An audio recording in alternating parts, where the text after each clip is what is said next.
السلام علیکم۔ آپ میں سے اکثر لوگ جانتے ہوں گے کہ اشفاق احمد صاحب پاکستان کے ان چند خوش نصیب اساتذہ میں سے ہیں جنہوں نے باہر کے ممالک میں جا کر پاکستان اور دین اسلام کی نمائندگی کی اور سکولز اور کالجز میں طالب علموں کو اپنے علم کے سمندر سے سیراب کیا۔ اشفاق احمد صاحب کا نام اس لیے زیادہ خاص ہے کہ انہوں نے غیر مسلموں کے ملک میں جا کر مسلم اور غیر مسلم دونوں کے بچوں کو اسلامی تعلیمات سے آگاہ کیا۔ اشفاق احمد صاحب اکثر اوقات اپنی اس خوش نصیبی پر خدا کا شکر ادا کرتے ہوئے نظر آتے تھے۔ اٹلی کے ایک سکول میں اشفاق احمد صاحب کو پہلے ٹیچر تعینات کیا گیا، لیکن پھر اساتذہ اور طالب علموں کے دلوں میں اشفاق احمد صاحب نے اپنے علم و ادب سے بہت زیادہ پذیرائی حاصل کی، اور بعد میں اشفاق احمد صاحب کی شخصیت سے متاثر ہو کر ادارے نے انہیں نائب پرنسپل کے عہدے پر فائز کر دیا تھا۔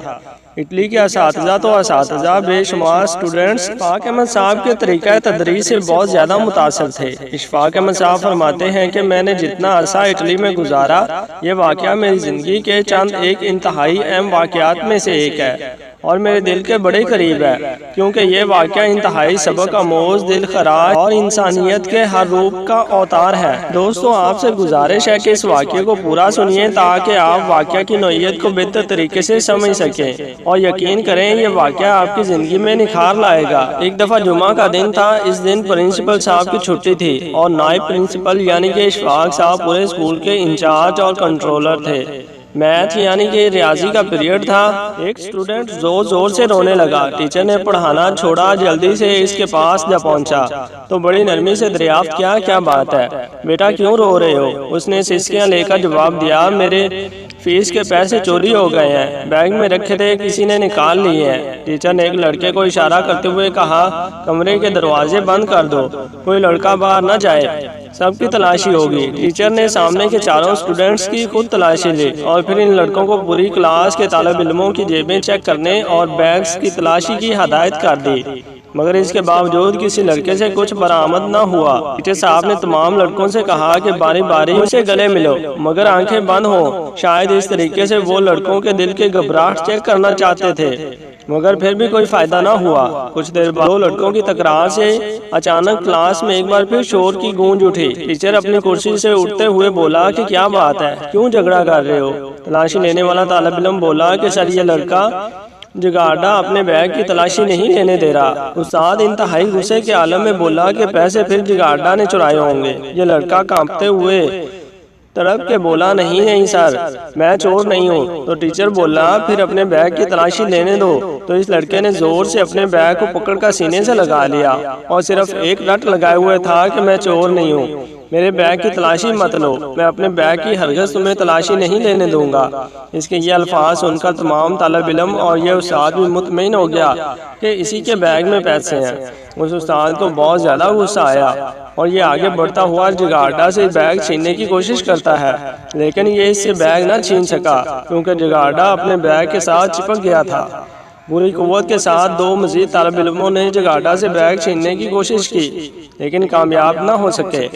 یہ سارا منظر دیکھ کر ٹیچر کو بہت زیادہ غصہ آیا اور اس نے ایک زوردار تھپڑ جگارڈا کے چہرے پر رسید کر دیا۔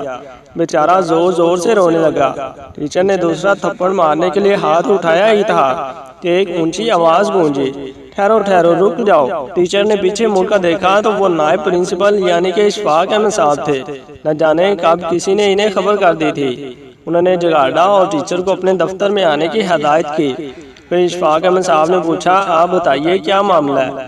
ٹیچر نے تمام ماجرا سنایا۔ پھر اشفاق صاحب نے اسٹوڈنٹ جگارڈا سے بڑی نرمی سے پوچھا، تم نے پیسے چرائے یا نہیں؟ اس نے نفی میں سارے ہلا دیا اور اس کی آنکھوں میں آنسو بھر آئے تھے۔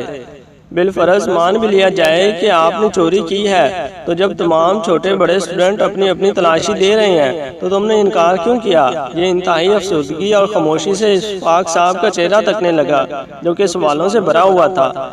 اس کی آنکھوں سے دو موٹے موٹے آنسو نکل کر اس کے چہرے پر پھیل گئے۔ ٹیچر نے کچھ کہنا چاہا، جہاں دیدہ وائس پرنسپل نے ہاتھ اٹھا کر اسے روک دیا۔ وائس پرنسپل کا دل نہ جانے کیوں اس طالب علم کا چہرہ دیکھ کر اسے چور مارنے پر آمادہ نہ تھا۔ پھر اس نے کہا، تلاشی دینے کی بجائے تماشا بننا گوارا کیوں کیا؟ اس میں کیا راز ہے؟ اس کے بعد وائس پرنسپل یعنی کہ اشفاق احمد صاحب نے کلاس ٹیچر کو جانے کا کہہ دیا۔ اب اشفاق صاحب اور یہ طالب علم جگارڈا پرنسپل کے کمرے میں موجود تھے۔ پھر انہوں نے بڑی محبت سے جگاڑا کو اپنے سامنے والی نشست پر بٹھا کر بولے، اپنا بیگ مجھے دکھا سکتے ہو؟ اس طالب علم نے خاموشی سے اپنا بیگ ان کے حوالے کر دیا۔ یہ ہاتھ سے بنا ہوا سادہ سا بیگ تھا جس پر کچھ سٹیکر بھی لگے ہوئے تھے۔ اشفاق صاحب نے جگاڑا کی طرف ایک نظر دیکھا اور بیگ کھول کر بیگ کی چیزیں میز پر نکال کر رکھنا شروع کی۔ کتابوں اور کاپیوں کے ساتھ ایک کالے رنگ کا شاپر بیگ میں سے باہر نکل آیا۔ باقی بیگ میں کچھ نہیں تھا۔ انہوں نے سوالیہ نظروں سے جگاڑا کی طرف دیکھا تو یوں لگا جیسے اس کا دل سینے سے باہر نکل آیا ہو۔ اس کی ہچکیاں بن گئیں۔ انہوں نے شاپر کھولا تو اس میں آدھے کھائے ہوئے برگر کے ٹکڑے، آدھے سموسے، چوتھائی نان اور دہی کی چٹنی میں ڈوبی چکن کی بوٹیاں۔ سارا معاملہ اشفاق احمد صاحب کی سمجھ میں آ گیا۔ جگاڑا کی آنکھیں دھندلا گئیں۔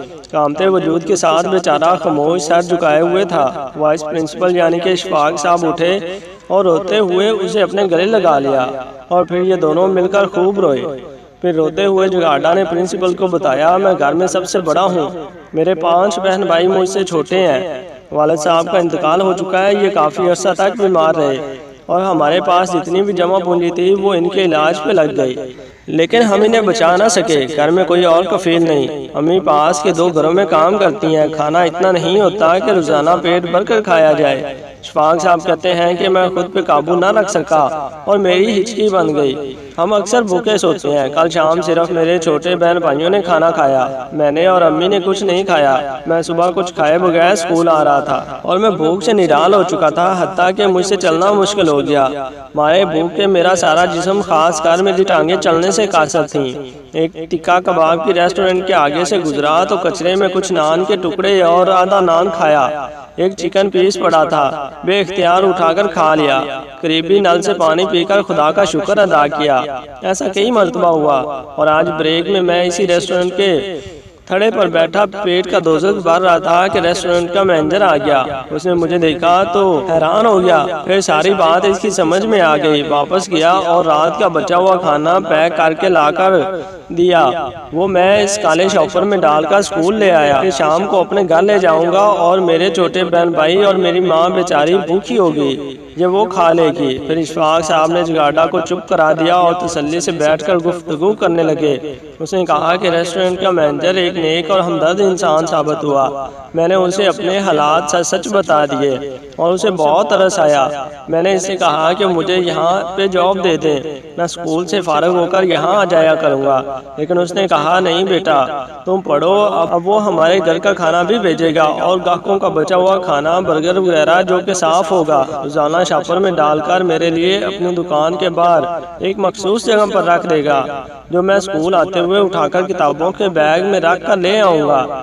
مجھے علم ہے، میں نے کئی مرتبہ اپنی ماں کو دیکھا ہے، لوگوں کا بچا کچا کھانا کھاتے وقت ان کی آنکھوں میں آنسو ہوتے ہیں۔ بہن بھائی چھوٹے ہیں، انہیں کچھ علم نہیں، وہ تو ایک دوسرے سے چھین کر بھی کھا جاتے ہیں۔ اشفاق احمد صاحب فرماتے ہیں کہ اس کہانی نے مجھے اور میری بیوی بانو قدسیہ کو تو رلا دیا۔ مجھے معلوم نہیں کہ آپ کے دل پر اس کہانی نے کس حد تک اثر کیا، لیکن ایک درخواست ہے کہ اللہ کے واسطے رحم کرو، غریبوں سے ہمدردی کرو جو اس دانے کے محتاج ہیں جو ہم ڈسٹ میں ڈالتے ہیں۔ ہم کتنے افراد کا رزق جو اللہ نے ان کے لیے پیدا کیا ہے پیسے کے بل پر ذخیرہ کر کے اور کھانے کی صورت میں ضائع کر دیتے ہیں، پھر سوچتے ہیں کہ اگر اللہ نے ہر جاندار کے رزق کی ذمہ داری اپنے اوپر فرض کی ہے تو لوگ بھوکے کیوں مرتے ہیں؟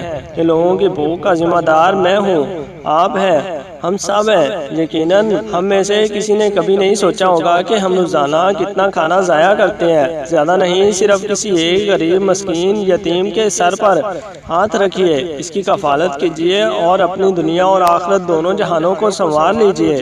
اس میں کوئی شک نہیں کہ اشفاق احمد صاحب کے پاس علم کا سمندر تھا۔ ان کی زندگی ایسے واقعات سے بھری پڑی ہے۔